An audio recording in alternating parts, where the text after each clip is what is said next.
There are, 194 different vendors and places that you can eat, drink, and shop. And one of those vendors, it's called Little Brittle, and Tara McNilt, sorry, thank you, no L, is creator and founder. Tara, when I think of brittle, I always think about it only at the holiday season. Yep. You said people were thinking that too, but you decided that this needed to be an option year-round. Yes. So I'm Tara Lynn. I am the owner of Little Brittle. So back when we were deciding to start a business doing brittle, I was like, how can I make this an all-year thing? I don't want to just sell brittle at Christmas and sit around and do nothing during the year. That doesn't work for a company. I decided I was going to come out with new flavors. And so I started experimenting with jalapeno, root beer, maple cinnamon, all of these different flavors. Like, it was really fun sitting there with the little chalkboard and coming up with flavors, and we had a lot of error with that one too. But yeah, so we came up with over 45 flavors. Wow. We launch new flavors of brittle each season. Sometimes we pop out 5 a month just for fun, and they're usually limited edition to get people to buy them while they're out. But some of the flavors that we have, as well as the classic peanut, are the jalapeno peanut, the chai spice pecan, salted caramel cashew, orange ginger pecan, pistachio almond. And since it's Strawberry Festival, we're going to be doing strawberry cashew and a white chocolate strawberry peanut brittle. Ooh. And a lot of other new ones too. So that will be available to purchase out here at the Strawberry Festival. Yes, so we have it at Peach Stand as well and the Strawberry Festival. So those are the only 2 locations you can get your hands on the strawberry brittle. How did you get interested in making brittle? So I started making brittle when I was a little girl with my mom, like you mentioned, at Christmas time. She grew up making it with her mom as well, so it's been in our family for probably 75 years. And my husband's company kept requesting it at Christmas time.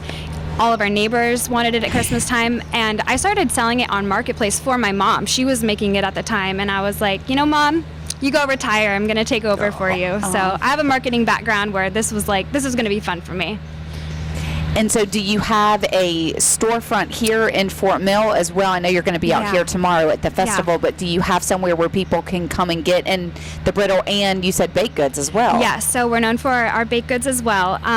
Not yet. That is the goal. So we just started in 2022, so still trying to build, but we work really hard setting up at every single farmer's market. They start next weekend in downtown Fort Mill.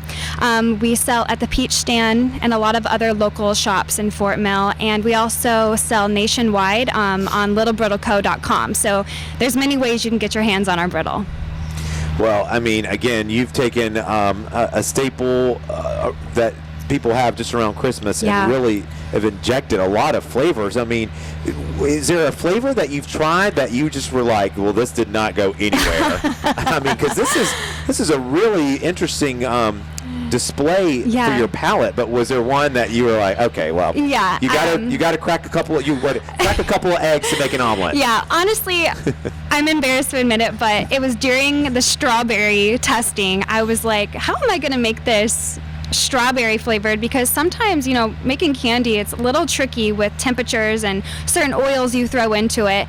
I decided to throw in a bunch of dried strawberries into a brittle, and it was so red and not edible. I was like in a panic. I was like, I ordered labels. I don't know what to do. We're 2 weeks until the festival. So I would say, recently I had one of the worst experiences in the brittle. It was terrible. One thing about our brittle is it's light, it's airy, it doesn't stick to your teeth, and we worked on perfecting that, because people walk by like, I can't eat brittle, I have dentures. I'm like, just try a little piece, and they end up buying it and they love it because they haven't had brittle in years. So it's a perfect recipe.